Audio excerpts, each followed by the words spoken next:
একদিনের ব্যবধানে স্বর্ণের দাম আবারও কমানোর ঘোষণা দিয়েছে বাংলাদেশ জুয়েলার্স অ্যাসোসিয়েশন বাজুস। মঙ্গলবার টানা সপ্তমবারের মতো স্বর্ণের দাম কমানোর এ ঘোষণা এসেছে। বাজুসের মূল্য নির্ধারণ ও মূল্য পর্যবেক্ষণ স্থায়ী কমিটির চেয়ারম্যান মাসুদুর রহমান এক সংবাদ বিজ্ঞপ্তিতে এ তথ্য জানিয়েছেন।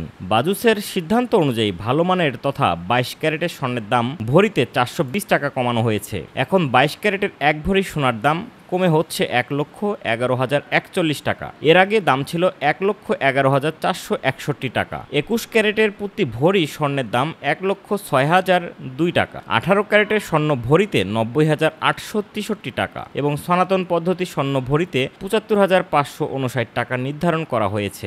বিজ্ঞপ্তিতে বাজুস বলেছে, স্থানীয় বাজারে স্বর্ণের দাম কমেছে। সার্বিক পরিস্থিতি বিবেচনায় স্বর্ণের নতুন দাম নির্ধারণ করা হয়েছে। মঙ্গলবার বিকেলে 4টা থেকেই নতুন দাম কার্যকর হবে। স্বর্ণের দাম কমানো হলেও অপরিবর্তিত রাখা হয়েছে রূপার দাম। ক্যাটাগরি অনুযায়ী বর্তমানে 22 ক্যারেটের প্রতি ভরি রূপার দাম 2100 টাকা এবং 21 ক্যারেটের দাম 2006 টাকা। 18 ক্যারেটের দাম 1715 টাকা এবং সনাতন পদ্ধতি রূপার দাম 1283 টাকা। এর আগে সোমবারও স্বর্ণের দাম কমিয়েছিল বাজুস। ওই দাম অনুযায়ী মঙ্গলবার বিকেল পর্যন্ত সবচেয়ে ভালো মানের বা 22 ক্যারেটের প্রতি ভরি স্বর্ণ 1,11,461 টাকা, 21 ক্যারেট 1,06,399 টাকা, 18 ক্যারেটের 91,201 টাকা এবং সনাতন পদ্ধতির স্বর্ণ 75,839 টাকায় বিক্রি হয়।